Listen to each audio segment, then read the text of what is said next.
This is the House Einstein podcast number 4 with Osman Parvez and Hamish Crabb. Howdy. Welcome to the podcast. It's been a number of years since I've put together a podcast. We experimented with it back in 2018. And at the time, we recorded podcasts that were surrounding community members, that were attempts to connect with others in the community. And in bringing the podcast back, the mission is a little different. We are going to talk about real estate topics specifically, and they don't necessarily apply just to Boulder. They apply to real estate in general. And just keep in mind that in the United States, real estate is regulated at the state level. So the rules that apply here in Colorado and how business is done here in Colorado may not apply to you in Florida or in Massachusetts or in California. And you should consult with a local real estate advisor and not take this podcast to be your sole source of information. And the attorneys that I've worked with probably would like me to say that these podcasts should be experienced as entertainment and are certainly not real estate or financial advice. And that is just a little CYA language to make sure that we're all on the same page for what this content represents. All right, with that said, the topic of this podcast number 4, is a revisit to a piece of content I wrote a long time ago. And it's really about questions that you, as a consumer, should ask people that you are interviewing to be your realtor. So if you're thinking about buying or selling a house, these are the types of questions you might want to consider asking. And after 20 years in the business of real estate, I think that these questions that I would come up with might be quite different from the questions that you would come up with as somebody who just buys and sells homes, unless you happen to sell a lot of homes, unless you buy and sell a lot of homes in your lifetime. And I wrote this original article, so we're going to provide a link. Hamish, can you make sure that's in the show notes, to the article I wrote way back in 2007. And I'm going to go through this article first and hit these questions, and then hit some updated questions as well. And hopefully this stirs your thinking and helps you find a better realtor. And maybe that means avoiding some bad realtors, bad real estate agents. Not everyone is a realtor, by the way. I should add that. And the end of the day is going to help you make a smarter real estate decision, which is our mission here at House Einstein, our real estate brokerage here in Boulder, Colorado. Hamish, do you have anything to add? I think that's about it. We should definitely make sure to return back to the realtor versus real estate agent discussion. I think that's an important distinction. Yep. Kind of in the when you're getting into the world of real estate. So. Well, maybe we should just hit on it right now before we jump into it, and that is, realtors are subject to the National Association of Realtors Code of Ethics. And the term realtor is actually a trademark of the National Association. And it may sound like just a bunch of words, but it actually has teeth. And if you're working with a licensed real estate agent who is also a realtor, then and you have an issue with how they've behaved, whether or not they're even your real estate agent, let's say you're on the other side of the deal and the realtor that is representing your counterparty has behaved in an unethical way, you can file a complaint with the National Association, and they actually take it incredibly serious, and they can fine that agent a large amount of money. They can kick them out of the association. They can make their life quite difficult. So this is a level of oversight that extends past the state licensing. Here in Colorado, we're licensed by the Division of Real Estate, the commission. And the commission also has a lot of things they will hold us accountable to, and also has a complaint process. But the National Association, especially when it comes to ethics, can really make life miserable for realtors that decide that they can behave outside of those that code of ethics. So thanks for asking the question, Hamish, and bringing us back to it. All right, let me jump into this. So go to the article, and it was written and published. It was published July 9th, 2007. So I've been doing this a long time. But these questions, the intention was originally, let me go through these old questions and revise them. And I thought, why not do it as part of the podcast? So this is now 13, 15 years old, almost 16 years ago I wrote this piece. And I'm just going to jump into the questions themselves.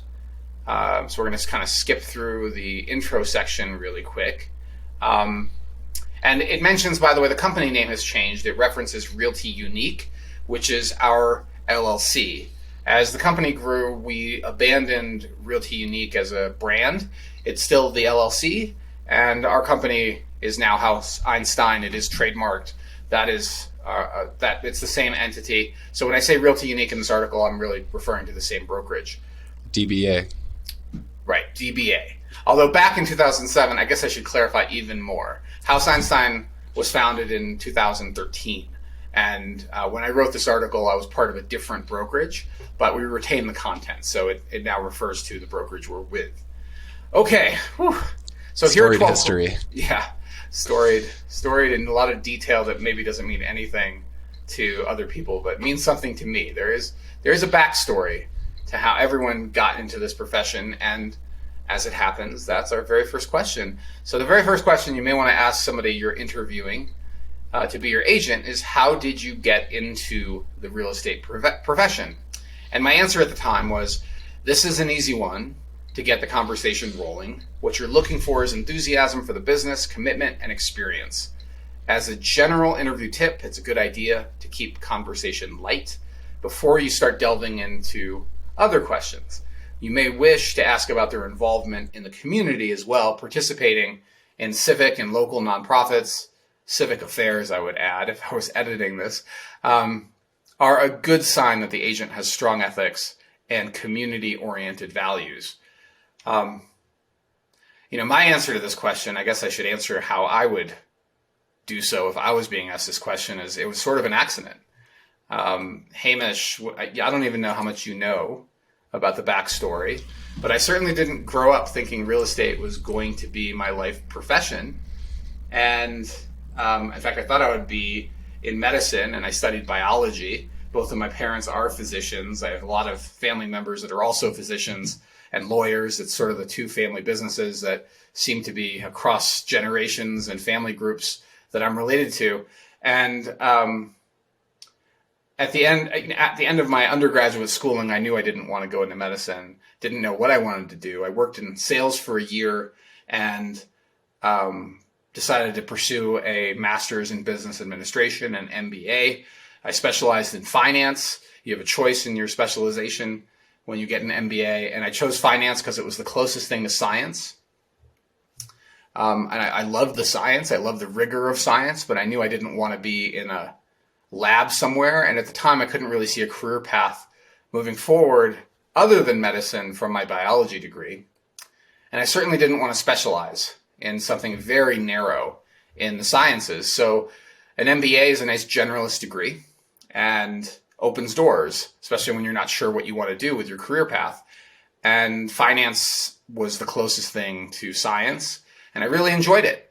I got amazing grades, actually, for my graduate level degree. I didn't do amazing in undergrad. I did okay, but I passed. I got the degree, but I did much, much better in grad school after having worked for a year in the real world. And after grad school, I was involved with a startup here in Boulder. That startup did not succeed. After a year, we shut it down.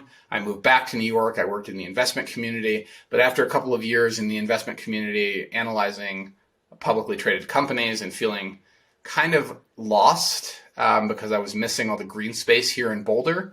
It takes hours to get to someplace even close to, and it's not close, but someplace you can go hiking and what felt like being in nature to me.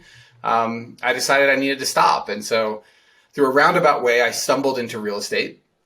I worked for an environmental consulting company in Boston, And then I moved to Nantucket, where I worked at a youth hostel making $8 an hour and living on the beach. So I went from Wall Street to youth hostel in the course of about 4 years. And at the end of that summer, there were reasons I needed to stay on the island that were regarding the woman I was dating, and I didn't want to leave. And I knew eventually I wanted to come back to Boulder. But because of that relationship, I stayed. And I've always been extremely entrepreneurial, willing to try anything. I swung hammers and I bought a Popular Mechanics red-handled hammer, Popular Mechanics branded red handle safety hammer, and a leather tool belt. And I started cold calling construction companies. And I got a job working as an entry-level carpenter, having cold called construction companies, which is a glorified way of saying you got to do job cleanup and demo, because they don't trust you to do anything else when you're just starting out. But that was $20 an hour and allowed me to stay on the island. And after a few months of that, I was interviewing and looking for work, and I stumbled into an opportunity with a real estate brokerage that had just put under contract a Vanderbilt mansion to develop a private club called the Westmore Club. Actually, I don't even know if it had been named yet when they hired me. And they hired me to build a financial model and help them raise money for that project, coincidentally from Lehman Brothers, which is a whole nother story. And the owner of that brokerage, the owners asked me to help the brokers, the real estate brokers, while I was also helping with this development project. And during the course of that, I realized that in making marketing plans and doing opinions of value for residential property on Nantucket, that this was an underserved area. And I have the analytical skills, but not the sales skills that the brokers had. And these brokers seem to be really enjoying their life a lot more than me. I need to really beef up on my social skills and my deal skills. And so I got a real estate license. I did one deal during the time I was on Nantucket, and I helped that commercial project reach success. So when it got through its last stage of its hurdles, its investment hurdles, I was able to leave. And my then partner and I moved to Boulder. I offered to open the brokerage here in Boulder, but the founder said no, he didn't want to do that. So we moved to Boulder without a plan. I hung my license with Remax. And for the first 6 months, we were at it, desperately trying to find leads and develop a business. And by the end of that summer, we were basically out of cash. And we'd run up credit cards. I mean, the real estate business is tough, especially if you have just the most basic level of friendships and connections. Like if you've been in the community for 30 years, it's very easy to start a business in real estate. And a lot of people do that as a second career. But for me, we didn't know anybody. I mean, we knew a couple of people, my old roommates when I lived in Boulder years earlier, for example. Boy, this is going to get long, Hamish, if I don't get to the point, right? Like, I wasn't planning to do this full backstory, but here we are. So let's keep going with it. The intention is to have this podcast be about an hour. But if you think it's going too long-winded, you have full permission to cut me to the point. I'll just wrap up this story real quick, and then we'll move on. But the bottom line is I got a lot of intellectual rigor from the investment world. And at the end of that summer, I went back to the investment world, back to cold calling, researched an investment firm in Denver that was doing very interesting things, called somebody in that company and pitched him on me as an analyst. And they created an interview opportunity for me from that experience. And they ended up hiring me. And I left that. I was at that company for a couple of years while I was building the blog and doing real estate development, real estate lead development, when I was trying to grow our real estate business, my ex and I. And so back in the investment community, I left that firm as the associate director of capital markets. God, I don't remember. I think that was my title. It's been a few years, more than a few years. And when the global financial crisis hit in 2007, 2008, and there was a housing meltdown, I decided it was time to leave the investment firm and go full-time into real estate because our business was finally on much more sustainable footing. And the investment firm actually was having some trouble at that time. So I volunteered for an exit, for a layoff, and they gave it to me. And that allowed me to go full-time into real estate. But between that time, I was still blogging, still generating leads, still having conversations with buyers and sellers. But my ex was doing the primary business of the showings and handling the physical on the ground aspects of the deal. I was mostly doing content development, content and lead development. So that's how I got into real estate. And today I bring those analytical skills. I can't turn it off. I can't stop talking about real estate like it's an investment class, because it's just how my mind is programmed, how I think about it. I still think it's massively underserved by the investment community. We're talking about billions of dollars just here in our local market alone, and there's no analyst coverage. And the people that buy these houses, particularly as the market has gotten more affluent, expect a high standard of service like they would get from a tax professional, like they would get from an investment advisor. And instead, they often deal with mom and pop people or a friend who is a part-time realtor or got their license only a few years ago from a different industry and aren't really service focused. So I saw that as that's our business opportunity. This is what we can do that other people can't do, is bring in analytics, be obsessive about due diligence, focus on negotiation skills, and act like an investment advisor, not like a salesperson. And that was the foundations of House Einstein and the brokerage that preceded it, when my ex and I split, she got that brokerage. So that's how I got into business, if you're asking me that question. And I obviously have not practiced that question in a while, because it should really take about 60 seconds to say all those things instead of 10 minutes. Well, it's interesting because at the end you started to touch on what I think is a pretty important takeaway on this first question is, what's your motivation? And I noticed that you brought up kind of your analyst perspective and your data-driven approach to it. And typically in the circles that I'm with and the people that I know, real estate's more or less seen as a get-rich-quick type of strategy or make money quick. And that's where you find yourself a lot of these salesy types of people who are going to try and get your foot in the door and get you closed rather than, it's our slogan, but help you make a smarter real estate decision. And so in that first question, you really want to, it kind of gives you the context of the agent and where their motivation is and how they got into real estate to begin with, Yep. Yeah, that's the point of the question, is to get a sense of why are they drawn to this industry. And yeah, it never occurred to me as a distinguishing factor, but I grew up with my dad doing house calls as a physician, like literally going with him in the car. And it was a different time in the 80s and 90s, and in a much smaller town where people really knew each other and took care of each other, and reputation mattered and integrity mattered. And that was just the background of what I felt like was my youth. So that was actually one of my challenges on Wall Street, was I felt like the ethics were so broken, at least in the firm I worked for, that I couldn't stomach what we were doing. It was really a conflict. The money was great. When I left Wall Street, it took me almost a decade to make the same amount of money I was making. But I could live with myself. I could look at my face in the mirror and not feel like I'm selling out everything of value just to maximize dollars. And so, yeah, I appreciate you mentioning that. I mean, that's the whole purpose of the question. And there are lots of other great agents out there. It's not that I'm the only one. But I do want to say that 80% of agents fail within the first 3 years, statistically. And that's the latest number. I used to say 70, but somebody told me it's actually closer to 80. So I'm now saying 80. Maybe it's somewhere between 70 and 80. I do like to be accurate with statistics, but so I think we'll say 70 to 80% of agents fail within the first 3 years. It is a tough business, and a lot of people are drawn to it because of the ability to make a commission check quickly if you have the network.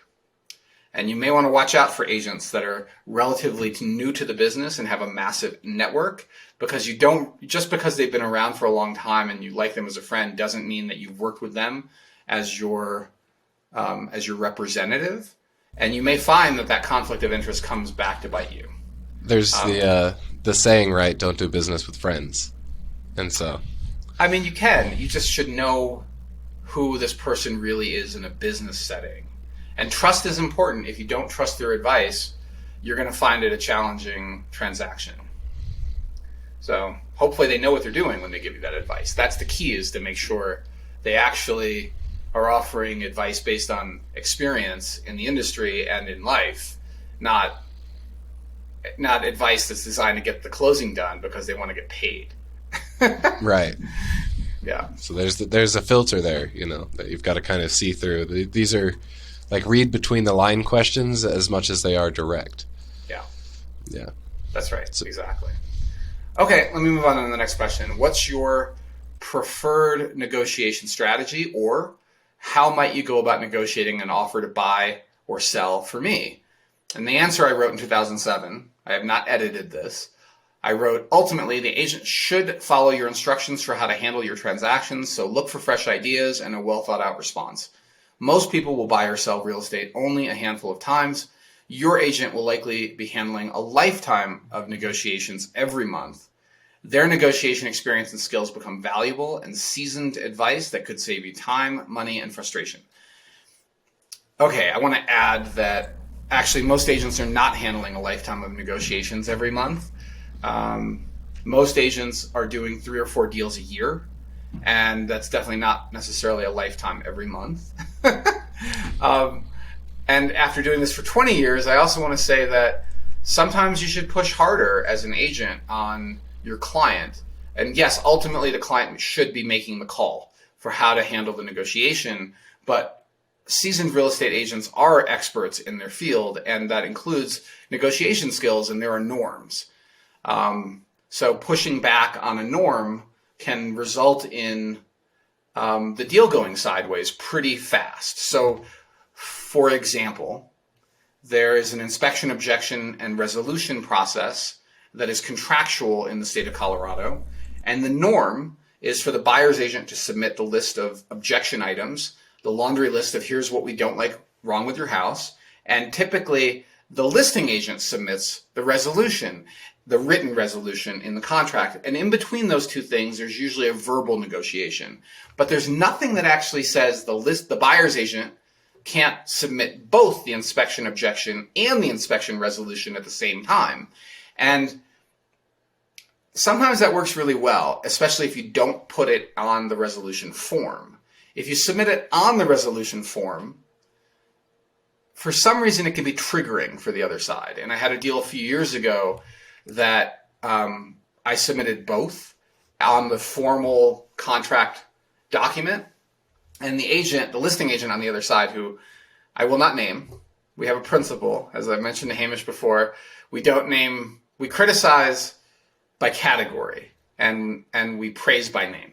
So I'm not going to criticize by name here. I'm going to criticize by category, but this agent's been doing business a long time and likes how she does business. She's pretty successful, particularly in one specific neighborhood.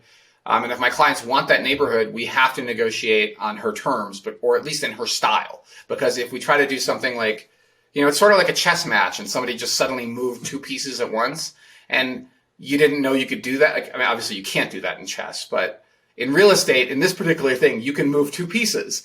And because we really want that language to be accurate, right? We want that language to represent what our buyers want. But the process for crafting that language is usually collaborative between the buyer's agent and the listing agent. So I wanted to add that. And our clients still make the call and we advise. But we do our best to try to help our clients be successful. And sometimes they get in their own way. But they're the ones that make the decisions. We are simply advisors in the process. And we also are verbal negotiators. And if they want us to play hardball, we play hardball. More often than not, they don't want me to play hardball. And I'm more aggressive than they want to be. And again, it's our client's decision. I love negotiation. I think it might be an ethnic thing that I grew up in. And I was sharing this with you, Hamish, the other day, that when I was a kid in the grocery store walking through the checkout line, I literally watched my mom try to negotiate with a 16-year-old working the checkout counter at the grocery store over the price of some item that she just felt was egregiously high. And she just stopped the whole checkout line to barter. And I was like, what's happening? And I call it bazaar culture, bazaar being the shopping bazaar, not the word strange. And I'm proud of it. I think I love negotiation. It's thrilling to help my clients get a better deal. But ultimately, if you're interviewing me, and my answer for you is, well, I'm going to look to you for how hard you want me to push. Because you're the one that gets the reward and the potential punishment of losing a deal if we negotiated too aggressively. Yeah, I think you really hit most of the points on this one. I don't have too much to add, really. Okay. All right, so let's hit the next one. 3, agents have an incentive to close deals quickly. How do you give buyers and sellers honest advice? And the answer I wrote in 2007 was, this hits a classic conflict of interest.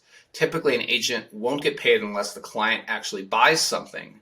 Yet, in order to best serve the interests of a client, agents may need to advise clients not to buy or sell a particular home, or in some cases to not buy or sell at all. At Realty Unique, now House Einstein, we see ourselves as advisors. Our goal is to give honest, objective advice, even when the results do not result in a commission. We may lose some clients in the short term, but we believe we'll grow our business in the long term by serving the best interests of our clients. Nothing's really changed here. From 2007, the update is that I would say it's not sometimes we're telling our clients not to buy or sell. It's often we're telling our clients not to buy or sell. So if you're a seller, and most of my clients, all of my clients will probably attest to this, that say to me, Osmond, we're thinking about selling our house. Can you come by and take a look and tell us what you think it's worth? The answer is, of course, I'm happy to meet with you. And then when I get there, I'm also looking for ways to keep them from making a bad financial decision, because real estate assets float with inflation. They are very difficult to outsupply. The supply is incredibly strained.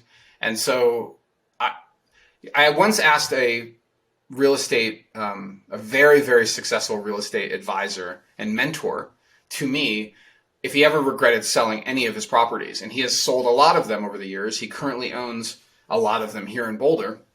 And his answer to me was, yes, every single one. So the answer is, unless there's some incredible motivation, you should look at ways to keep it. Like maybe you want to just take out a line of credit against the house, a home equity loan to pay for whatever immediate needs you have. Maybe it's college tuition. But do you really want to sell it? I mean, real estate has so many ways to pull capital out. It's also tax advantaged. There are downsides. It's an active investment. You cannot just let it sit. It's not like buying stock. It is not passive, for sure. But at the same time, there are very few assets for which the tax code is so well set up as for the average person to be a real estate investor. So if there's a way to keep it, I encourage my clients to do so. And that's one of the first things I talk to about with sellers. And with buyers, when we go look at houses, and Hamish, you've been part of this conversation many times, like we go in looking for what's right and what's wrong. And I don't want to put a house under contract with my client only to have it break up on inspection for something that was visible and obvious. And it may not be visible and obvious to my buyer, but this is all I do is look at houses. Well, it's not all I do, but I do this a lot. I do this so much that it's like, okay, how do we help our client from wasting a bunch of time? And to point, I want to add one more piece. Our buyer agency actually has a very unique carve out, because this is not a normal duty of a realtor or real estate agent to their client. I need to be clear about that. Real estate agents do not walk into houses normally and tell you what's right and what's wrong, because they could later have liability for having done so. And our buyer agency agreement says Osmond will say what's right and what's wrong. Osmond will help you with due diligence. Osmond will even dump comps into a spreadsheet and put together a financial model for your investment decisions. However, you as a buyer recognize this is not a normal duty, and you as a buyer recognize you bear ultimate responsibility for these actions, and you hold Osmond to be harmless in the event the investment or purchase decision doesn't work out. And that CYA 5 sentences that my attorney was really not happy to write, but I made her write, is how we do business. So we walk into listings and we are very comfortable telling you to not write an offer on this house for any reason whatsoever, or even if it was 20% less expensive, I still wouldn't buy a house that is in a bad location, that has significant compromises that can't be fixed. So that's how I answer that question is, so I didn't really answer the question. How do you give honest advice? So I'm in the top 10% of agents here in Boulder, and I'm not really commission driven anymore. I'm values driven. And so we work with buyers and sellers at all price points, including affordable housing, all the way to the very end of the market, at the luxury end of the market. In fact, right now we have a client at both extremes that we're currently working with. And they're both getting very high levels of service. I would say equivalent levels of service. we are trying our best to help them make smart decisions. And it's after 20 years in this business, I'm not worried about one deal, and I will never push my clients into buying something. In fact, I'm much more likely to push them not to buy it. And especially if it's a bidding war, we have a whole different conversation of how much do you think it's worth.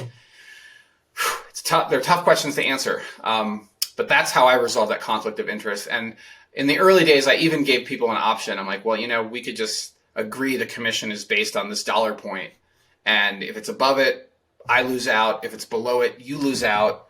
Or we just come up with an average and we don't worry about the actual final sale price, because that way this conflict is removed. No one's ever taken me up on that offer. No one's ever said, sure, let's do that structure. Because honestly, you should work with someone you trust. And if you need to legalize some sort of structure to keep the trust in place, it's probably not a good fit. And I've never had anybody take me up on that.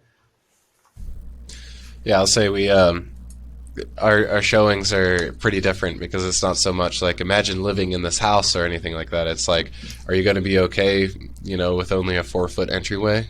Are you going to be okay with the slight slant in the kitchen? We're not necessarily pointing out deal breakers on these showings or client tours that we do, but we're more trying to set realistic expectations for our buyers. When they go in and they see these things, they might be distracted by the staging or something, but we're at this point so desensitized that it's easier for us to see through it and see the realities of the house. Yep. Also see past the clutter. Yeah. But sometimes people miss things. Like, do you notice how the house is lower than all of the neighbors in the backyard? That creates a psychological negative impact for most people. Most people want to feel elevated, or at least at the same level as their neighbors. But if everyone's looking down on you, well, it feels like they're looking down on you. It doesn't feel good. It feels like you're in a fishbowl. It feels very uncomfortable psychologically. And so I've never, maybe other agents mention these things, but I don't know, because I don't go on showings with other agents other than the people on our team. But if we can point out something that's clear to us as a positive or negative, we do so. Okay, ready for the next question? Yep, let's hear it. Question 4. How do you distinguish yourself from your competition? What makes you a better choice than other agents?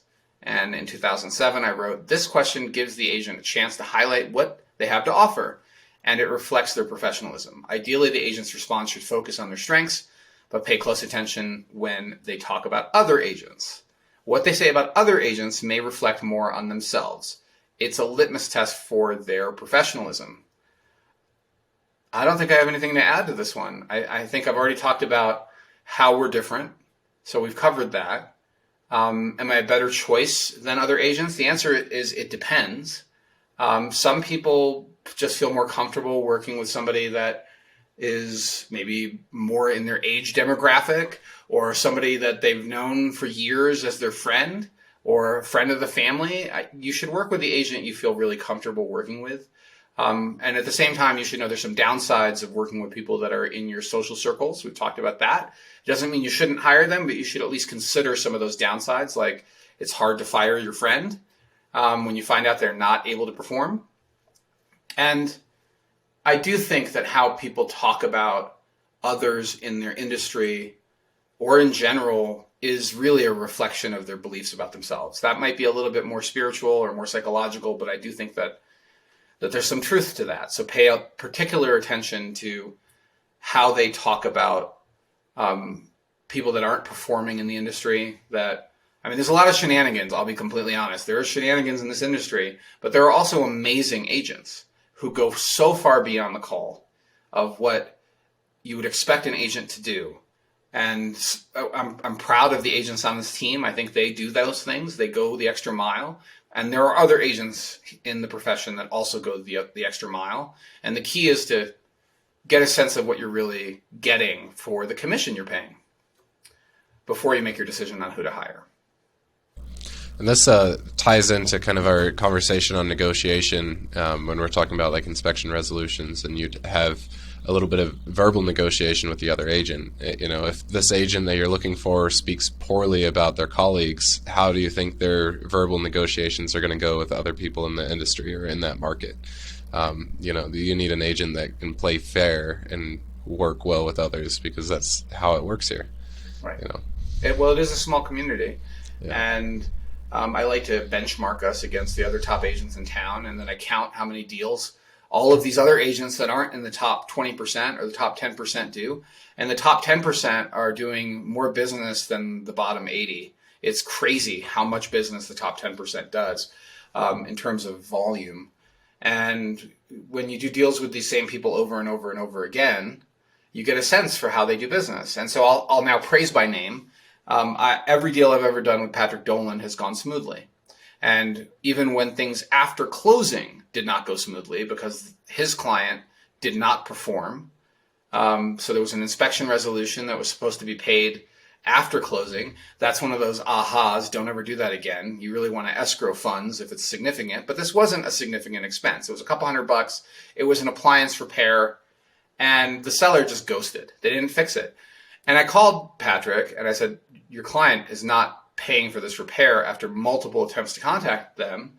Patrick called me back and said the client's not going to do it. And I'm like, Patrick, how we need to solve this. And so both of us wrote a check. We each covered half of it. And that felt fair to me because Patrick didn't have to cover anything. He doesn't have a relationship at all with my client. It's not his fault his client is behaving poorly. So he behaved in a very ethical way. I was very grateful. It was a small number in the end of the day for the size of the deal, but this is well after the deal closed. And he listened to the concern. He valued our relationship. He did the right thing. And every deal with Patrick has been like that. Well, they haven't all had problems, but they've all had good communication, solid ethics. He's a top agent, and there's a reason. So there you go. Praise by name. Patrick, if you're listening, that's a shout out for you. All right. Should we move on to the next one? Yeah. Okay, question 5. What's the toughest part of your job? And my answer in 2007 was, this question may give you insight into what a working relationship might look like down the road. The question's also a bit of a trap. If they say nothing or they love everything about their job, either they're inexperienced or they are being dishonest. There are some very tough aspects of the real estate profession. The toughest part of my job is the degree of variability and professionalism from the other side. I wouldn't say that's the toughest part. I feel like I'm used to it at this point. But there are agents like Patrick, and there are agents that are on the complete other spectrum from Patrick, and that have very little professionalism in how they communicate and how they work. And you have to deal with these counterparties. And so that is one of the toughest aspects.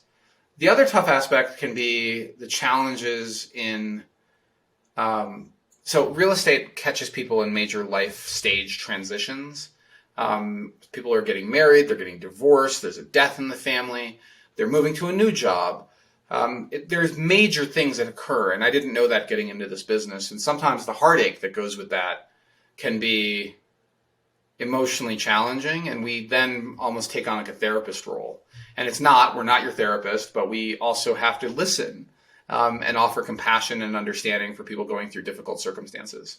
And so I've had a family member whose sister passed away, and she had become a hoarder and had clear psychological issues going on, and they just wanted to be done. And so being tender and careful in how we handled that transaction was really important. I've had multiple clients that were going through divorces, and we have special rules now for divorcing clients because that container of trust between these two people is so broken that it is extremely easy to cause emotional roller coaster and flare up.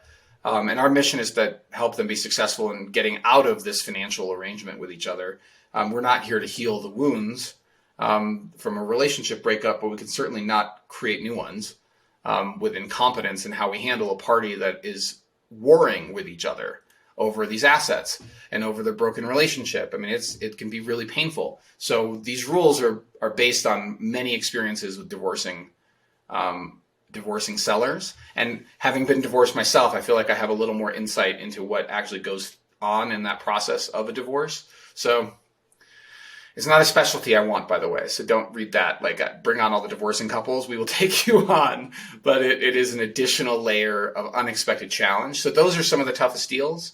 And then I guess a third deal that is really challenging is when we've gone under contract multiple times and we're representing the sellers.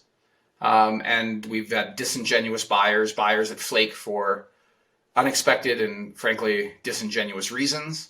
And it can be really painful. It can waste a lot of their time. They feel like, they're almost done with this process. They've done so much work in prepping and cleaning, and now they're dealing with somebody who's just kind of wasting their time on market, and it's frustrating. So that's the third toughest, is when, we've had more than 2 strikes with buyers. That can be really painful. It's not common. It's only happened a few times for me, but it does happen. So I think that's off the top of my head what I think of as some of the most challenging parts of our job. What do you think, Hamish? Yeah, for me, it's largely kind of balancing dynamics, and each person's unique, especially in real estate, since it's somewhat of a independent profession. You do find people from all sorts of different walks of life. So what's typically been a very professional or reasonable approach to one agent might totally set off the other one. And at the same time, it doesn't matter about the relationship between the agents when you've got this deal that you're trying to keep going. So it's like, trying to keep heads cool so you can push through with this deal, but at the same time, it's working out this proper communication between all parties involved as well. So, some agents are excellent at it, and then other ones you run into and you're like, what are we doing here? Also, Comic Sans is your email font? Okay. Sure. So the Comic Sans is usually a good indicator of professionalism level. Yeah, it's a pretty solid one. I'm just reminded of an experience while I was working for the investment firm in Denver. We were looking at acquiring a subdivision that was under construction, and the developer went bankrupt. And so we were looking at buying this out of bankruptcy at a real fraction of its value. And we had engaged a broker. This was on a beach community on the East Coast somewhere, to provide an opinion to value. And at the bottom of this broker's emails, every single one of his emails had a photo of him kicking back at the beach. And it was like every time there was a professional exchange of communication, you would see this photo of him at the beach. And it circulated in the entire investment group. Like, somebody took a screenshot and sent it to everyone and said, look at this clown that we've hired to give us an opinion to value. So yeah, professionalism is all over the map. Longevity is not necessarily an indication of professionalism. There are some people that are very good at sales and not professional, and they've been in the industry a long time. So that's why you have to interview people, even if they've been doing this 20 years or longer, like I have. Even if they've been doing this 40 years, you should have a conversation, have a meeting, and get a sense for that level of professionalism before you sign that listing agreement or buyer agency agreement. And I should add one more piece. It's not just the interview. So what we do is we test drive. So if you're buying, we will go out with you 3 times, maybe 4 times. And at that point, after we've gone out and looked at listings 3 or 4 times, we're going to ask you to make a commitment. And we're also checking you out during this entire process too. The question is, can we actually meet your goals? Because if we can't, we don't really want you as a client, because we could waste a lot of time trying to achieve mission impossible. And I've learned that the hard way, that it doesn't matter how big of a deal it is, if it's impossible to actually reach success, or it's extremely low probability, and these people don't want to hear, these buyers don't want to hear how this is actually going to be really challenging, or the seller doesn't want to hear about how their property has some issues that are going to make it hard to sell, it's better to just not engage the relationship. So we are test driving in the first several meetings with a client, buying or selling. Okay. And that actually might be a talking point for us later on in a different podcast, is agents interviewing clients. There's a lot to be said kind of for the dynamic that goes back and forth, and picking an agent is just as important as an agent picking the right client. So. Absolutely. Oh, 100%. Will be a topic for the future. You may want to make a note of that, Hamish, for our list of podcast topics. Already got you. Awesome. You are on it. All right, question 6. Have you ever been subject to action by the real estate board or commission? If yes, what happened? If no, ask if they've had a grievance with a client that was challenging to solve and what they did to fix the situation. And then in 2007, I wrote, use your state's real estate commission website to check the status of their license and whether they've had any recent disciplinary action. It's not a red flag by itself. However, a pattern of unethical, illegal behavior is troubling. Ask about any disciplinary action you find. How the agent resolved the situation tells you whether they think in terms of win-wins. It will also let you see how he speaks or thinks about his or her clients after the deal. So remember, this was written a long time ago, and today we have resources way beyond the real estate commission website and the complaint system. So you should always check Google and Zillow and Yelp and look for reviews. And it's very easy to write a negative review. So the fact that there is a negative review is not necessarily a bad thing. You want to see if they've responded to the negative review. And if they have not responded online, or even if they have responded online, you want to ask them about how it worked out. And I would say that, in fact, it might be a red flag if they have no negative feedback whatsoever on all the due diligence research you can find. If you can't find a single instance of somebody not happy, that by itself is at least a yellow flag. Like, what's going on with that? Because it's very difficult to make everyone 100% happy in life. So it would be a strange thing to find that somebody has perfect reviews on every single platform you can find. And I'll share with you where I know I have a negative review. If you go to our Google Maps, which is a weird place to leave a review, but this is where this person did it. We had a tenant. So House Einstein does manage rentals. It's not a primary part of our business. We don't advertise it, and I'm not advertising it now. We only do it for our existing clients, and only in certain circumstances too. I will add that piece because it's not our mission, although we will take it on. And I had a tenant on one of my personal properties, one of my rentals, who broke the lease and caused a bunch of damage, and they ended up losing their security deposit, and they owed money on top of that because they were late on, they basically stopped paying rent on top of that. But luckily they left, and we were able to fix the property and get it re-rented very quickly. But this person's father wrote a nasty review. And the nasty review was full of inaccurate representations. And I'm going to say that's at best. Okay. It was very much a libelous, right? Exchange. It was very disreputable. I had never even worked with this guy. He wasn't on the lease, but he was clearly upset that his son had lost the security deposit. And, I waited 2 days before responding. At least I think I did. You'll have to check the timeline. Maybe I responded faster, but I should have waited 2 days if I didn't. Because it's very triggering when somebody it's very triggering for me when someone accuses me of something I have not done. I have a bug about it. I get very upset. I'm working on getting past that. But I responded with, the facts of the matter, and also provided a link to this person's profile as well, where they had lost their license to practice law in the state of Colorado for misappropriating funds. And I knew a lot more than that, but that was factual, and I provided that link to, if you're checking out reputations, please note who's leaving this complaint. It's probably so buried at this point in Google Maps, you may not even be able to find it.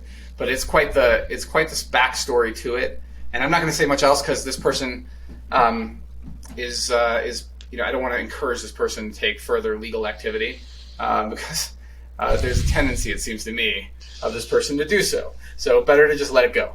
And that's what I'm doing now as well, because there's no point in digging up old dirt. But you do want to see how people respond to complaints. And you want to ask, what's happened to you in the past? And how did you fix the situation? What did you have a deal that didn't close? How did you resolve that situation? Did you have a buyer who you weren't able to succeed with, or a seller who had to take their house off the market? All of that is not uncommon, especially with so little inventory, and sometimes sellers that have an exaggerated sense of their property's value, or who are not willing to do the work to make their property marketable. They may not be happy. And so how do how do you work through those situations is really what this question's about. Yeah, and I think you can add to this question maybe a sub-question, or, maybe there's nothing in the real estate commission or any real complaints, but you could ask, is there a time in your career where you have just outright made a mistake? Because what you're looking for as well is kind of honesty, where the agent's willing to put their ego aside and their self-promotion and be kind of one-on-one, say, yeah, I've actually learned through my 20 years that I can't be negotiating like this, or I can't manage a client this way, or I've let something completely slip on the deal. But now, it gives them an opportunity to admit mistake, admit fault, and then also show their growth. And I think you want to see an agent that's constantly trying to learn and improve as well. Well said. Agree with you completely. And life is full of mistakes. And the question is, what did you learn? And how did you treat the people on your team, in the counterparty? How did you work through this mistake? How did this mistake happen? And how are you not going to make this mistake again? What was the impact of this mistake? That's called getting out of integrity when mistakes happen like that. And ownership is a huge component of, I think, an ethical life, is taking ownership of your mistakes and correcting them. And everyone makes them, including me, including you. And you dust yourself off, you own your mistake, and you resolve to not have it happen again. And hopefully you have systems that prevent you from making that same mistake again. Yep. Okay, let's go. Let's see if we can. This may take us more than an hour, Hamish. I thought we'd cut through this really fast. I'm opening up a Spindrift. That's the sound of that beverage. It's not beer. Although who knows, maybe at some point we'll use beer on this podcast. But right now we're not doing that. All right, question 7. Are you ready? Yeah. Okay. What neighborhoods should I look at? What areas should I avoid? Why? And my answer back then was, this is an easy question, but also another test.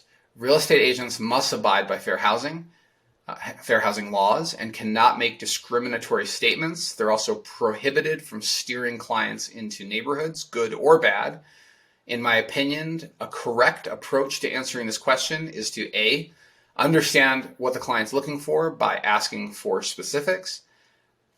What does a good neighborhood mean? And B, determine how to best help within the constraints of fair housing laws.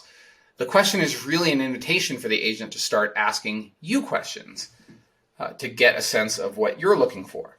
If they rush to suggest neighborhoods without really understanding your situation, it's not a good sign. And go ahead. Could you imagine if you ask an agent what a good neighborhood is, and they just immediately funnel you into like the most dollar per square foot neighborhood or something? Oh, oh yeah. What a red flag, I mean, I've got stories about that too, of a buyer's agent asking the buyer one question the entire interview, and that was, "Are you private or public school people?" That's all I need to know. And they were so just shocked by that question. And it was a clear no, you're not a good fit for us as an agent if that's the only question you have about our search. And it's sort of a tricky one, because I get it, right? Like, you may feel more comfortable with people that represent your demographic. And you should have a right to choose where you want to live. But as a real estate agent, I'm not here to encourage you to make those decisions on a personal level. And I also have to abide by fair housing laws. So I have had buyers, it's only happened once, tell me they really wanted to live with people like them. That's all they said. But they were obviously, well, it was not obvious to you, but they were of a certain ethnic and racial and financial situation. And that's where we helped them buy, was a golf course community filled with people that were retirees and shared their demographics. And I didn't probe any further. I just, I got the sense of what they were looking for. And it's kind of a tough one, because it's not my value judgment, right? It's not uncommon people want to live with people that are similar to them. That's why there are diaspora communities all over the country. That's why there's a little China in San Francisco and in New York, and there's a little India. That's why my parents moved to a place that had a lot of people that were like them, in the middle of upstate New York, where you would never expect it, because through the grapevine they found out their friends were moving there. And so it's human nature. I don't begrudge people for wanting that, but real estate agents still need to abide by fair housing law, and they certainly should never steer people away from certain neighborhoods because they're not the same color or faith community. Like, you need to have questions that balance fair housing law. You have to abide by it with being a good human and also trying to serve your clients to the best of your ability. And it can be a gray area, and you have to abide by fair housing law if nothing else. And I think you should also abide by higher standards where you don't encourage people, particularly if they're trying to exclude certain ethnic groups or racial makeup groups. We say no to clients, and this actually segues to, I think I'm going to pause for a second from our list of questions, Hamish, and go to a question that's not on this list that I've been thinking a lot about. And it's one of the most important questions to ask an agent. And that is, tell me about a buyer or seller that you decline to work with and why. And if their answer is, no, we work with everybody, well, they're either inexperienced or lying, or they just don't have values that discriminate on this or that care about these things, I should say. And sometimes we choose to not work with clients because they're disrespectful. Actually, I know that. So I've got rules. I'm going to use a little profanity here. I'm going to go on an edge. This rule is called the no asshole rule. And in working with Sophie, I used to have a 3 strikeout policy for this. And she asked me why we're doing 3 strikes out when it's really clear this person's disrespectful. And she was right from the mouths of babes. I'm like, we don't need to give somebody 3 strikes when they show you who they are. So one of my other sayings is and this is actually Oprah's saying, when someone shows you who they are, believe them the first time. You don't need to give them 3 strikes. Sophie was right. Oprah's right.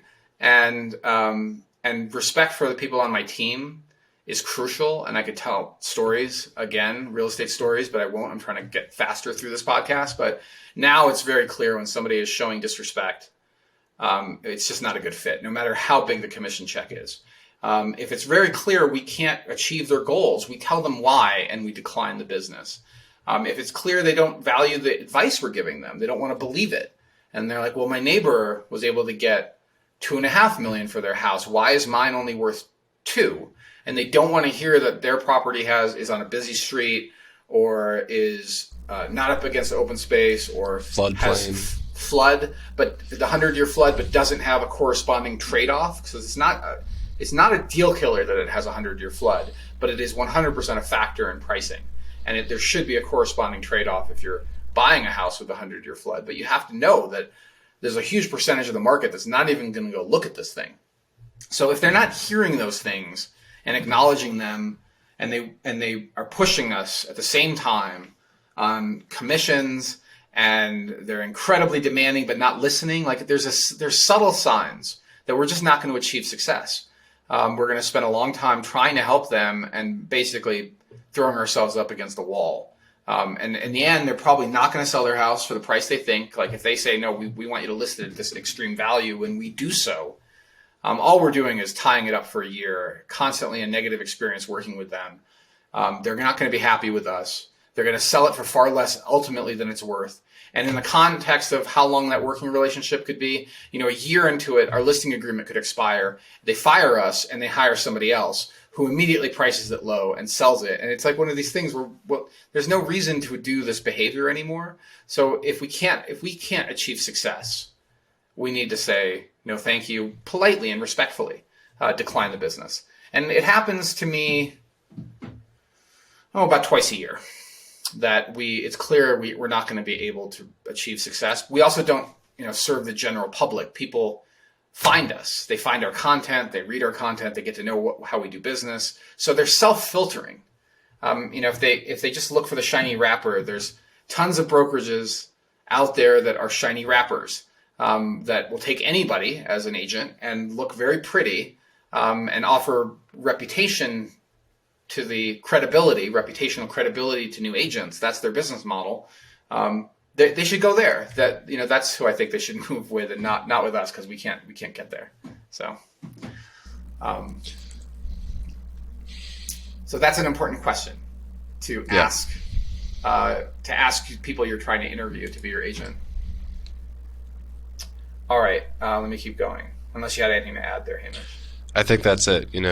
You're a person of standards. If you're interviewing somebody to be your agent, you want them to have a level of standard and kind of commitment too.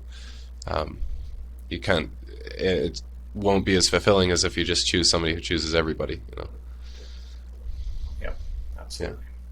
Yeah. Okay, question 8. How are real estate conditions, and what will you do to market my home? And in 07, I wrote, look for answers that reflect current conditions in the market and for suggestions that help your home stand out from the competition. When they say the market's good or bad, ask for more details.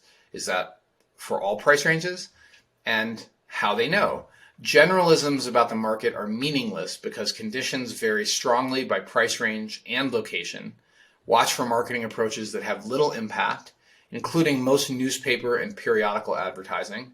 Strong web marketing strategies and a wide professional network are a plus. Note, if you're a buyer and not selling a property, you can still use this question by phrasing it hypothetically. Still true, although I will add that today we don't just do online marketing. We do what most agents do, most professional agents do with high quality professional photography, but we also do a layer of videography that very few agents do, except at the very high end. And then we push that content across all of our socials. And it's still, so you get the base level that you should get from a realtor or real estate agent. And then we go even beyond that and we track it. So in some cases, we try to help people understand the value of a neighborhood because the neighborhood is not that well known. Like Newlands, everyone knows about, but Noble Park, probably not. Arapahoe Ridge, probably not, unless you live here in the community. So if you're relocating here, these types of pieces of content are really useful to help people understand not just the value of the house we're selling, but also the value of the neighborhood. So we're selling the neighborhood too, to try to encourage people to consider it. And I will add one more piece. Last piece to this is that this was written in 07. The market was falling apart. Today, the market has extremely low inventory and it's extremely competitive, except at the very, very high end of the market right now.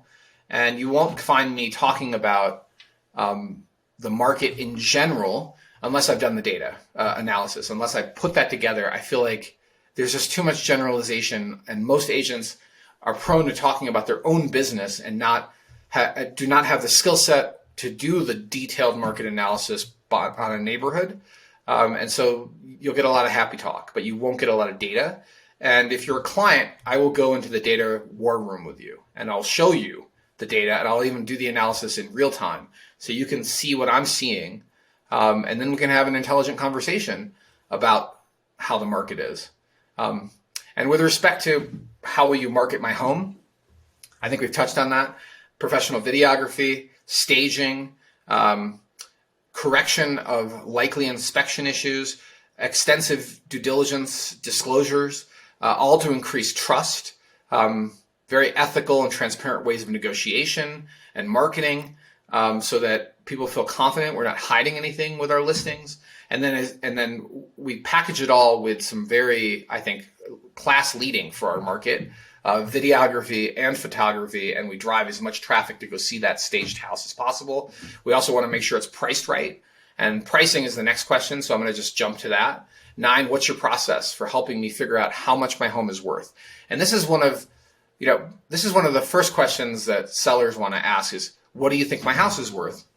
And correct pricing is critical. So this is what I wrote in 07. Pricing is critical in normal and down markets. If you test the market with a high price and it turns out to be too high, your home will probably be on the market for a long time. If you underprice, you leave money on the table.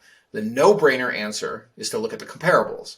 However, using the MLS website to spit out an automated comparative market analysis, or CMA, without further work is a disservice to the client. That approach often leaves large margins of error as there are a lot of differences between homes. Sorry, I'm paraphrasing. There are big differences between homes that may at first appear to be comparable.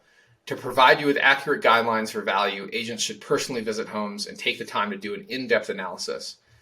at Realty Unique, now House Einstein, we put in a great deal of effort to help clients price their home for maximum value.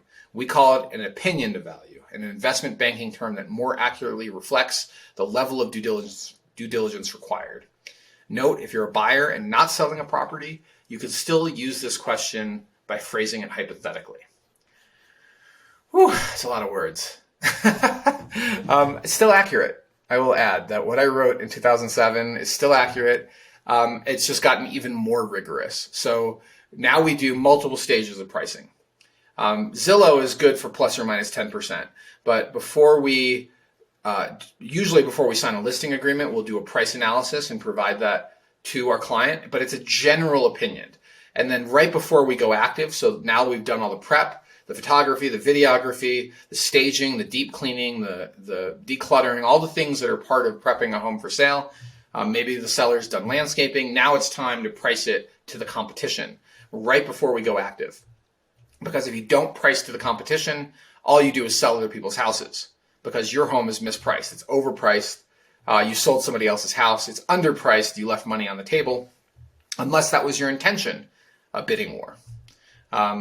So that occurs right before we go active. And then throughout the lifespan of the listing, we are checking the competition at least once a week until it's under contract to make sure that we are priced appropriately, that there are no new competitors that are blowing it out of the water. And if there are new competitors, our client has a decision to make. Wait for that house to sell if it's better priced and a better house, or adjust your pricing and your choice. And it may just make sense to wait because sometimes agents underprice as a strategy. And just because somebody else is selling their house at a discount or way below market doesn't mean you should. But without that analysis that goes on throughout the lifespan of the listing, you won't even have any information to act on. You'll just be wondering in the dark what the heck is going on with your listing. So once a week, we review pricing. We also check on feedback. And that means a direct phone call to every agent that's shown the property. We don't just do automated feedback. Okay, Hamish, you haven't said anything in a while. It's been all me. Yeah, well, question number 2 on our blog post is negotiation strategy, and I think it wraps in pretty well to the pricing strategy. Those two are fairly hand in hand. It's how you want to play the market. If you're in an up market, maybe you want to test the higher ceiling of what the comps are, or in a down market, maybe you're trying to just sit in the middle. But it really starts right around pricing, and that's where the approach to have as much data as we can across, maybe it's a shorter timeline, but we're looking for all the competition, all the similarities to really have like a proper landscape. It's really important for kind of getting in there at the right price. Yeah. Well, you touched on a very important part of the equation. Part of this is the seller strategy. Are you intentionally pricing high with the intention of discounting, which is much more common at the high end? Or are you trying to price it low and get a bidding war? And also, are we in the upswing or the down cycle of the season? Because real estate has a season. There's a seasonality factor to consider. And then there's unique factors that may occur, like as soon as COVID unlocked, the market was insane. And it was unlike any market I've ever participated in. I've never seen people spend that much over list. And some of those people are regretting it now because they acted without discipline in those negotiations. They went way over list price, and now they're trying to sell it. And they're finding that the competition is going to keep them from getting even close to what they bought it for. So yeah, absolutely. It's a conversation with the seller. Timing comes into play, and a lot of data analysis comes into play. It's not just happy talk. And one more piece, it also involves phone calls. So I really like to call the competitor agents to see what's going on. And in a small market like Boulder, most of the time I know who the agent is. And usually we have a good reputation I know we have a good reputation, but usually we have a good working relationship. We have that with most agents in Boulder. And so when I call them, it's a 5-minute phone call. Hey, Bob, how's it going? Just wanted to check in. We're getting ready to list a competitor to your house on Main. And I've noticed, you've been under contract for 2 weeks. Could you kind of give me a sense of how many offers you got and how tough the negotiation was, and were there concessions and where you might close? Because all the buyers that are looking at my house, Bob knows they're going to come. They've looked at his. So that house is in their mind. and that deal is in their mind. And if we find out there were 15 offers and we're 100,000 over list, well, we know something that is very useful for pricing. And our seller will make the ultimate call, but we would probably recommend maybe bridging the gap, right? Because if it's 100,000 over list and there were 15 offers, maybe somebody was dumb. And is that same dumb person out there? I shouldn't say dumb. Somebody let emotions drive their decision making, and they had plenty of resources financially, and they decided it was worth it to them to spend 100,000 more than list price. And that one person is no longer in the pool of 14 remaining buyers. So maybe you don't want to go 100,000 over and match the sale price of the competitor. Maybe you want to go to 50. But it's up to you as the seller. And that's the kind of intel that we provide our clients when we are evaluating pricing before list and during the listing process itself while it's on the market. Okay, let's go to question 10. We're almost done. There are 3 questions left. If you're still listening, I really appreciate it, and letting us go through this process with you. So 10, how many clients are you currently working with, and what's your availability? Will you be helping me yourself, or will you delegate my transaction to an associate or assistant? And in 07, I wrote, is the agent taking on more than they can realistically handle or handle well? This is my answer. Do they have any vacations planned for the next 6 to 8 weeks? Do they have a team or assistants that can help out? At Realty Unique, we work one-on-one with our clients. This gives us the ability to better serve clients during peak weekend periods. In some cases, we may rely on assistants or other business partners to help. However, most of the time, you're dealing directly with us. It's critically important that the agent you pick is available and responsive. So all of that's still true, except that today with Hamish, you're licensed, you do showing coverage. The other agents on the team, we also cover each other, and having worked with these agents for years, I believe that we share our values. Our integrity is something that we care about deeply, and I tell my buyers that I will never go out of town without a plan to make sure you have showing coverage with somebody that's competent. And in most cases, I will also be available to write offers and negotiate on your behalf. In rare instances, once a year, I go out of town for about 2.5 weeks where I will not be in touch very easily. And during that time period, if you're writing an offer, you will likely be writing an offer with Sophie or Ian leading the deal. But these are top agents in their field. Sophie is easily in the top based on her time in the industry, her experience working both with me as an associate and then on her own as a broker associate with House Einstein. She kills it. Like, you're in incredible hands with anybody on the team, and you won't miss out on a house because Osmond's out of town for a couple of weeks in the fall. So I think it's important to get a sense of that, because there are some agents in the local market and other markets that are mostly a brand, right? It's like a well-known attorney. I'm not going to say his name especially, but there's a well-known attorney whose billboards are all over town. Who represents all over Colorado, frankly, who represents a lot of people that get injured. And this attorney, you're unlikely to actually deal with this attorney directly. You're going to deal with an associate. It's mostly a branding effort. And the same thing is true in real estate, where there are brokerages and their agents who do so much volume that you are very unlikely to be directly communicating with them once the process is underway. They have a listing manager, a closing manager, somebody that turns on and off lights, somebody that changes signs in and out. And it doesn't mean that they're not a bad agent. They might have a great team. But I've been at closings with that particular agent where they've introduced themselves to my client thinking they were their client. They just had never even met the seller.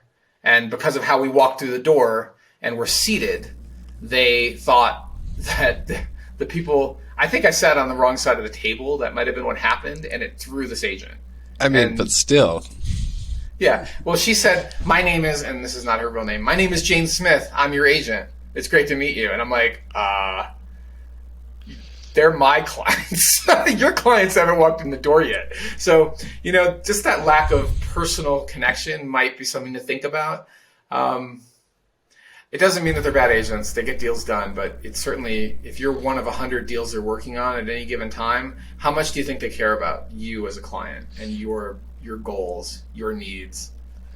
And that it kind of circles back to where you're saying, real estate is during people's large life events. And for me, it's just so strange that you have these agents that entirely delegate and essentially automate everything. They have the brand and that's it.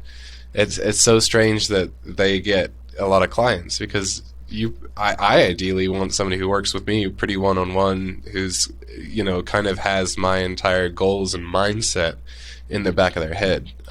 It's just so crazy. It's like big business real estate with a single person's brand. It's an interesting kind of model.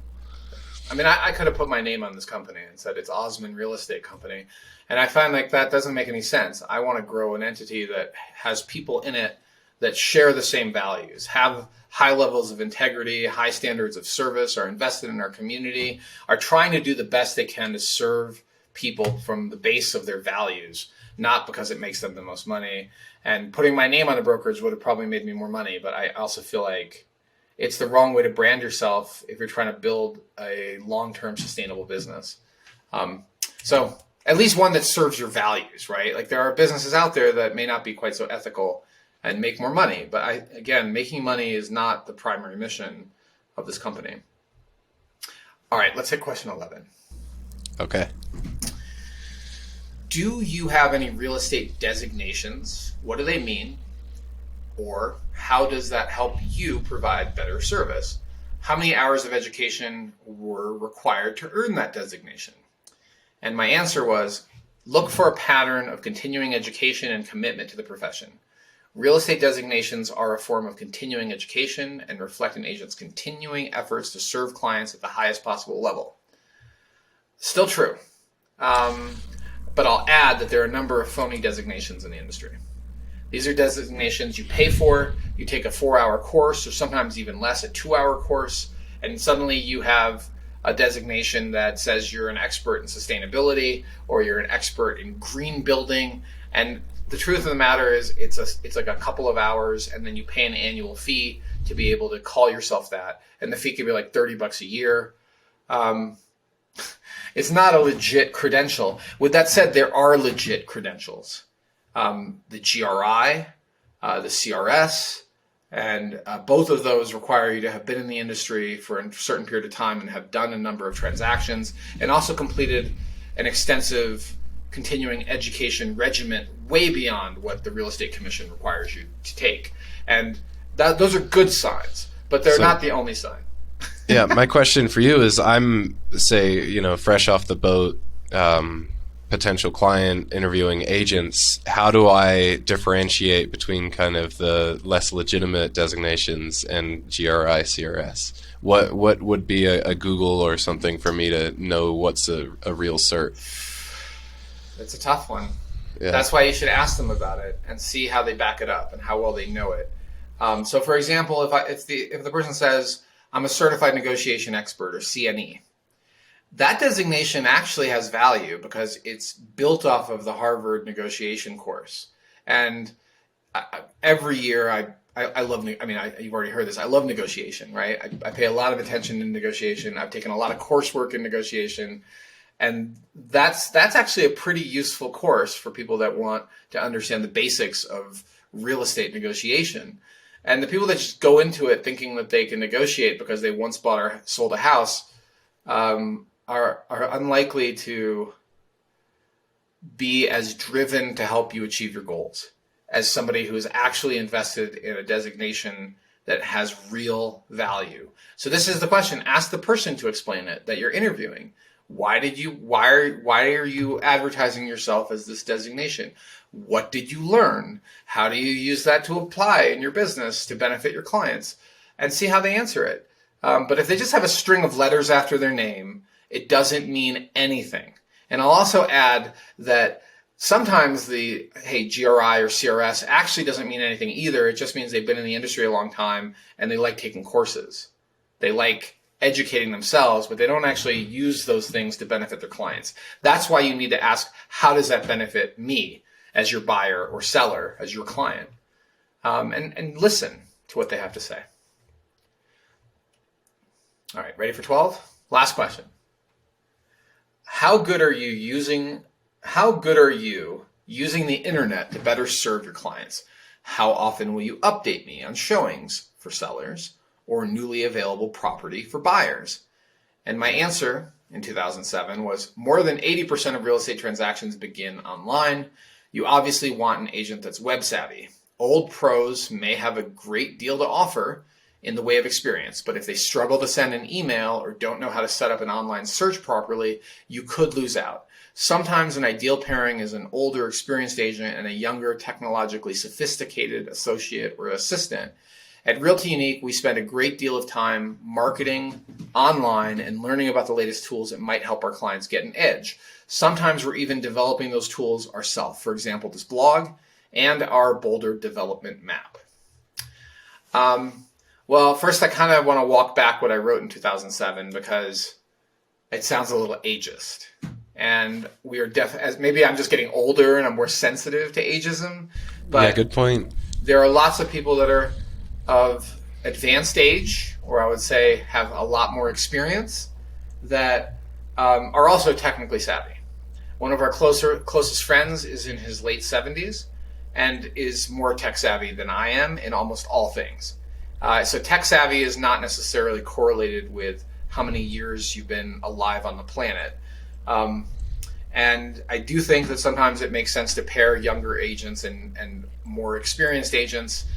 We have a deal right now where there's a software signature system that is used, and the transaction coordinator is basically making sure all the signatures are signed, the deal file is complete. But the agent who is representing the buyer is much more verbal, phone call, emails, but can't do the electronic signatures very well, is struggling a little bit with that software package. And that's totally fine. It doesn't mean she's a bad agent. But you do want to get a sense of what tools they're using and how quickly they can respond. So, for example, we've been using a calendar booking system for our buyers for a long, long time. And when you're under buyer agency with me, I give you a link. Actually, this link is available on the blog too, but I'll ignore it if it's not a client.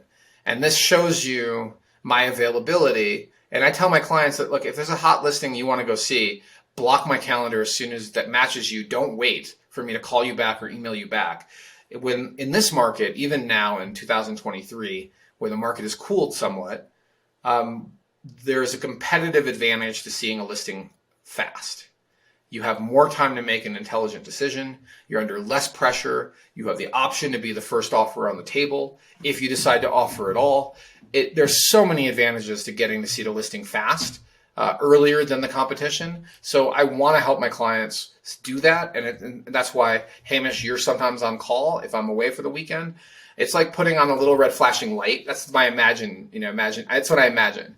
You're putting on a little red flashing light on top of your car, and you're flying to the listing like a fireman to put out the fire because it is such an advantage to our clients. So those are, tech tools and responsiveness go hand in hand. But it's not the only factor, obviously. And today, I would say 99.9% of real estate transactions begin online. It's not 80%. I was going to say that post itself is just showing its age, being in 2007, where web schools aren't kind of all over the show, Yeah. And languaging is changing, right? I would be very hesitant to talk about the age of somebody today. Because it's not necessarily correlated. And again, I think that's just because I'm 15 years older or whatever from when I wrote this piece originally. So let's hit on anything left. So I'm looking at our outline here, Hamish. We reviewed the old blog post. We talked about some new questions to ask, including difficult deals and approaches to pricing. We didn't really hammer home the question not to ask, which is, what's my house worth? I think that doesn't, if you're choosing an agent based on how much they think your house is worth, you're doing yourself a disfavor. You really want to get into their process for pricing a house. And in my end, delivering that information, if a seller isn't really comprehending that, like they don't really understand the importance is not so much about what I think it's worth today, it's the overall process of accurately and intelligently pricing the home for maximum value. it might not be a good fit for a client because they're asking the wrong question. If they insist on, again, saying, no, what's my house worth? Okay, I think we've covered this topic pretty well to death. Do you think anything I'm missing, Hamish, or we're missing? Just on the what's the house worth thing, it's not, or at least in my mindset, it shouldn't be the agent's opinion of the worth of the house. At least the way we do things is we're looking at the market. It's what the market's the price of the house is in relation to the market. Our opinion on, we love this house, we think it should be worth $5 million. But it's not. We're going to present what the market data suggests. It's not. It's objective. Right. And so, yeah. Mr. Market wins in the end. It's not what the seller thinks it's worth. It's what a buyer's willing to pay. But we can influence what a buyer's willing to pay dramatically by correcting obvious visual defects, inspection items, by somebody's buzzing me. Turning that off. By staging it properly. Good stagers are not just making the house look pretty. They are often overcoming deficits in the property itself. And I'll give you an example. We listed a house, this is like 7 years ago. Actually, we're having dinner with the seller tonight, Hamish. And this house had a major problem. The living area, dining room flow was kind of choppy, and the eating area was really small. Like, where do you eat? Where's the dining room? And our stager noticed it immediately and brought in furniture to suggest a seating area for eating and laid it out in a way that made sense. And the vast majority of people would never have realized that a normal dining table does not fit in this space. And we had a bidding war. It sold for more than list. And 2 weeks after it closed, the buyer's agent called me and said, "Can you give me the list of buyers that submitted? Because my buyer doesn't want the house anymore. It's too small for them." They never even finished moving in. They stayed in their old house. As a courtesy, I gave them the list, and they sold it to another buyer's agent. And I'm pretty sure something happened on the commission side of that deal, but it wasn't our problem. All I know is, we scratched the back of the buyer's agent who did buy the house, and they did sell it to another buyer's agent, to another buyer who was part of our original bidding war process. Okay. I think with that, let's wrap it up. This has been a great podcast number 4. Hopefully the recording is useful. And I'm Osman with House Einstein. And I'm Hamish with House Einstein. Yeah, Hamish with House Einstein. You can find us at houseeinstein.com. Thank you for listening to this podcast, and we will catch you next time. All righty. Take care, everybody.